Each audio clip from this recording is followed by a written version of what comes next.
West Nile TV, lighting up the region.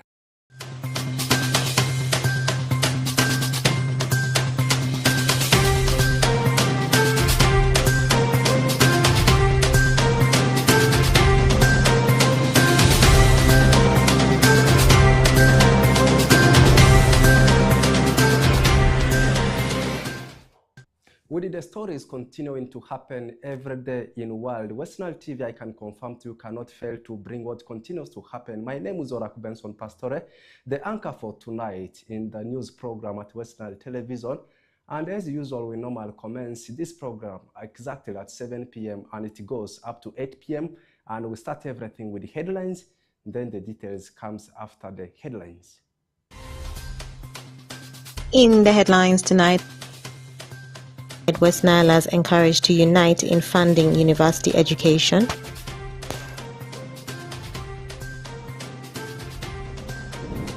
Ara City launches the 16 days of activism against gender-based violence.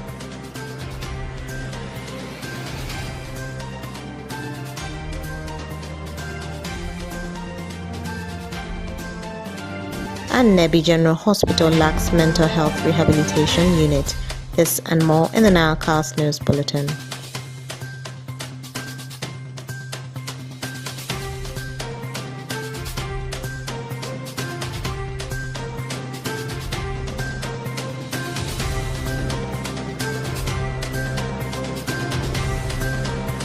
As a television, we always make sure that we tackle all the sectors. You talk about education sector, political sector, you mentioned religious sectors plus the other sectors, but we are commencing it from Arua City with the education sector. Here comes the story. During the launch of the second edition of West Nile Education Trust Fund run on Wednesday, 26th of November 2025 in Arua City, under the theme to provide university education for less privileged students from West Nile, stakeholders have been encouraged to unite to amplify university education in the region. Take a look at the story. Since the level of university education is still low among the learners in West Nile region, different stakeholders across West Nile and in diaspora are encouraged to unite to amplify university education in the region. This was emphasized during the launch of the second edition of West Nile Education Trust Fund Run on Wednesday, 26th of November 2025 in Arua City, under the theme to provide university education for less privileged students from West Nile, and the run is set to take place on 27th of December 2025 in Arua City. Badaru Caroline, who is one of the members of Board of Trustees for the project, highlights on what they are targeting this time around. Our target is that over 1,500 people participate this time from the West Nile region, and it won't be Arua City participating. It will be all the districts, all the cities, municipalities within the West Nile region participating. Our projection is that we are able to raise more than at least 50 million. Meanwhile, Ejiku Robert, the Vice President of West Nile Education Foundation, gives the objectives of the initiative. Main objectives really for the marathon are four main objectives. One, to raise funds towards this scholarship fund. That's number one. It comes through sponsorships. It comes through simply buying these kits. You are already contributing towards sustaining this program. Number two, we want people to be aware of education. Our third thing is to promote talent. You know, West Nile has been a very talented area in terms of our youth being talented in sports. Yeah. The fourth one looks minor, but it is important. We must exercise. It's an opportunity for us to exercise. Whereas Honorable Atiku Bernard encourages big brand entities and other partners to join hands in amplifying this project. Our target is to grow the trust fund. And I would like to appeal to partners. I know there are those who have come on board, and I want to appeal to the people of West Nile to support those who are associating with this initiative. But those who are still sitting on the fence, it would be nice to see MTN or Airtel. Some of these big companies should not be hiding away from initiatives like this. Associate Professor Nguma Katrini, Vice Chancellor at Timon University, highlights on the academic programs at the university some of the beneficiaries can pursue. What I want to assure the public of is we are opening, we are growing, we are running 34 academic programs now, which are all accredited, and 16 more are in the pipeline. When these 16 programs become available, I think it will cover the whole scope of what West Nile Education Trust Fund addresses. So there will be no need for you to take the students from this region to far places where you will incur more expenses on accommodation and even feeding. The initiative looks at courses like medicine, pharmacy, engineering and law, and 24 students have graduated out of the 28 who are benefiting out of this project. Oraku Benson Pastore, compiling the story for West Nile Television NILECAST. Welcome back from that particular story, but still keeping the ball rolling within Arua City. Arua City, under the lead sponsors, Feminita Uganda, launched the 16 days of activism against gender-based violence under the theme Unite to End Digital Violence Against Women and Girls on 25th of November 2025 at Aivu Division Headquarters in Onduparaka. Take a look at the story compiled by Fiona. Arua City, under the lead sponsors Feminature Uganda, launched the 16 days of activism against gender-based violence under the team Unite to End Digital Violence Against Women and Girls. The resident city commissioner for Arua City, Betty Oteka Okello, who was the guest of honor representing the NRM chairperson, His Excellency Noel Kaguta Museveni, officially launched the 16 days of activism against gender-based violence on 25th November 2025 at Aivu Division Headquarters at Onduparaga. Betty Oteka Okello, the resident city commissioner, stated that GBV is a result of poverty. GBV is a result of poverty and is also emphasizing empowerment of women is the key solution to ending gender-based violence. He further states that economically empowered and independent woman is less likely to be a victim of violence. Annette Aikoru, the executive director, Feminature Uganda, stated that gender-based violence has been fought for so many years, but the vice has moved to digital violence. The women. For many years, we have been fighting this evil called GBV, something that is only affecting women. And I wanted to make this very clear. In as much as we talk about technology-facilitated gender-based violence or digital violence, like some of us would like to call it, it's both men and women who are affected. But we also appreciate that women and girls are more affected. The event attracted many partners to collectively put efforts to end gender-based violence in the communities of Arua City and Uganda to all, both physical and digital violence. Reporting for West Nile TV, Pony Fiona, NILECAST. Away from that story from Arua City, now we are moving to Greater Alu region, particularly in Nebi municipality and in health sector. Health workers in Nebi General Hospital are decrying over the lack of mental health rehabilitation unity to address high cases of mental illness among the patients who turn up for medication in the district. Statistics obtained from Nebi General Hospital indicates that 27 cases of mental health are received monthly, as these cases are only referred to regional hospitals for further management. This story is compiled by Alfred Jawok. Health workers in Nebi General Hospital are calling for more mobilization campaigns to construct mental case units to address high cases of mental illness among the patients who turn up for medication. This was noticed today, 27 November 2025, during an interview with the hospital administrators after decades when the facility has been referring mental cases to other regional health facilities, either to Arua Regional Referral Hospital or Gulu for further management and admissions. Dr. Emmanuel Onapa, the medical superintendent Nebi General Hospital, says the health facility is overwhelmed with the cases of mental illness, but the facility lacks a mental unit to handle such cases. We don't have a proper rehabilitation center that now, like somebody is admitted, they are taken care of for 3 months, 6 months, and all those things. So we hope that maybe in the future the hospital could have a rehabilitation center But for now, for if those cases are there, we refer them to the regional referral, that is Arua regional referral, where there are other amenities that can be able to support these people. But yes, mental health is a big challenge. At family level, we're seeing family breakdowns because of depression in the men, and they're fighting silently. We also have cases of suicide, either attempted suicide or even completed suicide. All these are mental health challenges in our population. Dr. Emmanuel Onapa further reveals that the turn-up has been high in outreach points they are visiting for the first time. He appeals to the government to consider constructing a mental health unit at Nebi General Hospital to reduce the burden at the hospital. The emerging trends we're seeing is that we're having young people getting more into these mental health challenges, and also the men.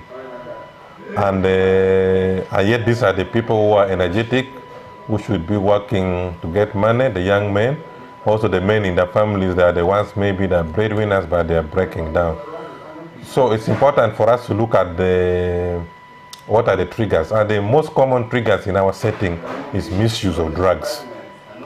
Misuse of drugs are many, starting from alcoholism to tobacco, to these things they chewed, I think it's called marunji or something, mira, to things like shisha, to things like they think people keep sniffing. There's something called, I think, what?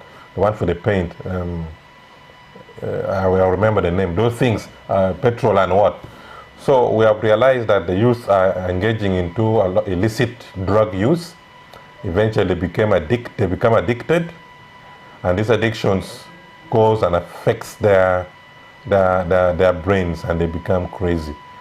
So it is important, therefore, that we tackle this issue of drug addiction in the youth in terms of family support, in terms of giving these youth education, in terms of making them to get some economic activities that makes that if they're out of school, what can they do? Carpentry, hardware, making bread and what?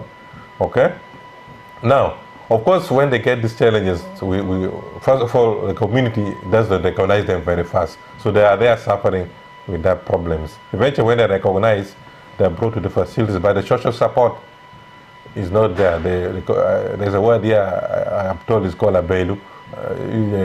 When you're written a bailu, people neglect you, they think you are not important. So the social network is equally very, very, very poor. Recently, Robert Abak, Nibi Resident District Commissioner, said they are aware of the challenges at the health facility and attribute these to drug abuse. Robert Abak appeals to all VHT members to improve on their mobilizational process to help young people get out of such drug abuse in the district. The increase in the population of Abelu, those are mad people. We are very much aware of that. And we have the statistics. Whenever we receive one new one, we take record and monitor. The members of the DSC present here can really confirm that. Statistics obtained from Nebi General Hospital indicate that 27 cases of mental health are received monthly, as these cases are only referred to regional hospitals for further management. Alfred Jawok, West Nile TV, NILECAST. From Greater Luru region, now crossing the other side of the Nile to Adjumani district, looking at the political sector here. Security in Adjumani district have been accused of failing to control the clashes between the supporters of Honorable Anyama Ben, the LC5 chairman Adjumani district, and his opponent, Honorable Anyanzo John Ambayo, which has left men injured and admitted to Adjumani General Hospital. Adjumani district is becoming a hotspot for election violence following the incident of 2011, where one female candidate died because of election violence. Take a look at the story. The security in Adjumani district has been accused for failing to control the clashes between the supporters of Honorable Anyama Ben, the LC5 chairman Adjumani district, and his opponent, Honorable Anyanzo John Ambayo, which left many injured and admitted in Adjumani General Hospital. Security seems to be biased because, first of all, where did the PRO got that information? if you attack, how can you be beaten? My secretary is beaten and hurt. He's taken to Lacho even now. Unless the PRO doesn't know his work, he should come on the ground and check. How about surrounding me in a radio? I will go yesterday. Who did that one? Is it also my group who surrounded myself, where the DBC went and rescued me? So those are stupid talks, because it has no truth. I know these people, if it is propaganda, they are ahead of us. They can propagate anything. That's why they went ahead and say, my people attack. How can my people attack Nyanda, who is my secretary at the same time? How can my people surround me at the same time? So those are the issues. Mawadri Justin, a businessman in Adjumani Town Council, stated that they were attacked by the groups of supporters belonging to Honorable Anyanzo John Ambayo, the NRM flag bearer LC5 chairman, Adjumani District, at his hotel. Everyone had to run inside for his or her life, and they shattered one window of the hotel. Even they destroyed the windscreen of one of my vehicles. Even my personal car was heated. That was on the 22nd. My issue is not politics, but people come into my place and attacking people. So I called him. I explained him what happened. And then, that was the third time people were throwing stone there. The first two times he denied when I called him, but yesterday he also went physically. He witnessed the damages which were caused, and he promised that he will talk to these people. Honorable Anyanzo John Ambayo, the NRM flag bearer LC5 chairman, denied the allegation, stating that the personal secretary for his opponent was not attacked by his supporters. Yesterday's incident, we have got it here. This person has not been cut. This person was taking off, he was running and he fell. And it was this other road that was made by these other companies. Not really, I don't want to call it tarmac. The tarmac one is this one of Strawback. But the other road that was made by Rock Trust was where this person fell and knocked. This is a report from the police. So the allegations that this person has been cut with a panga is just a lie and a malicious allegation, just to incite violence. This person has not been cut. I have declared in this meeting, I have not recruited paramilitary group. I have not, and I have no mandate. By the way, I'm a lawyer. I know who has the mandate to recruit that kind of people. And this was even made clear in this meeting. The resident district commissioner together with the DPC, they are going to meet all these different groups. Toko Swaib, the resident district commissioner Adjumani District, however, stated that the alleged group of youths being recruited by Honorable Anyanzo John Ambayo are illegal and thus calls for security intervention. Formed groups, they have different names of the groups, especially the candidates of LC5. Both the flag bearer and also the independent candidate, who is also the incumbent chair of the district. Whereas the flag bearer is denying having such a group, but my security confirmed there's a group called Angel something something. So we're saying, to create harmony, these groups should be banned. They may be part of their campaign rallies, fine, but to say they are providing security is illegal. Adjumani District is becoming a hotspot on election violence following the incident of 2021 where one female candidate died because of election violence. Reporting for West Nile Television, Onzima Alan, Okumaringa Christine, NILECAST. Let's get away from that sector and we now take a look at what's transpiring in the world of sports. I can confirm to you it's getting neck to neck in European night. I'm talking about UEFA Champions League, whereby yesterday night we had so many big encounters on card and games are set to bounce back again in European night tonight. But tonight is UEFA Europa League. But before we look at the games to be played tonight in UEFA Europa League, first take a look at the highlights of how games transpired yesterday night. Copenhagen of Denmark had a narrow win over Kairat Almaty of Israel. The game ended by 3-2. For Monaco, they traveled away to Cyprus to play Paphos and they had to share the spoils and the game ended 2-2. Arsenal had the best of it over Bayern Munich, beating them by 3-1. Meanwhile, for Inter Milan, they were away to Spain to play Atletico Madrid. In the process, they lost the game by 2-1. Atalanta thrust aside Eintracht Frankfurt of Germany by 3-0, with Liverpool still continuing with their misery. Not even losing, but had that humiliation into the hands of PSV Eindhoven.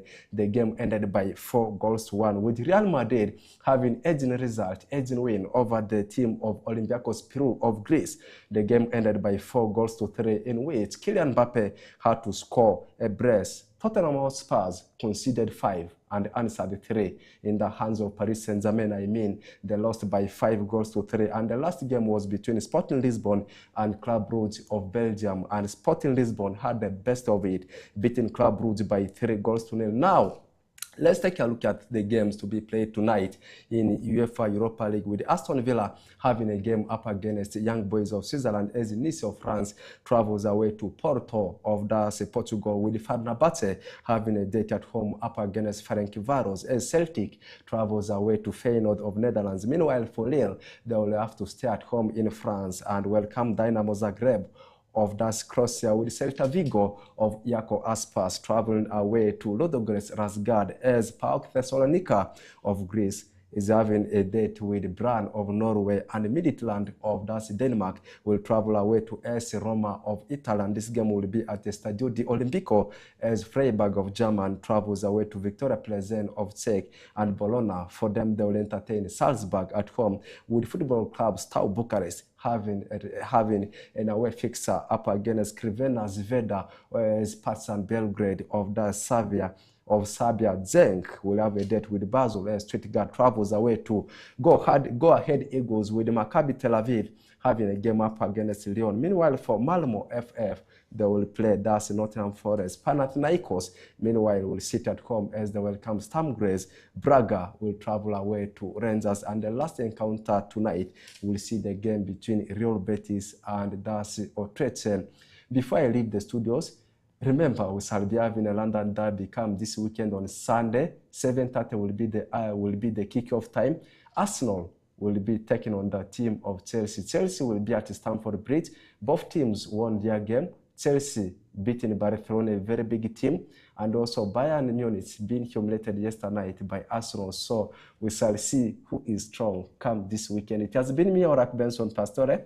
Have the best of your night. We'll link up again tomorrow for the same program and also at the same time.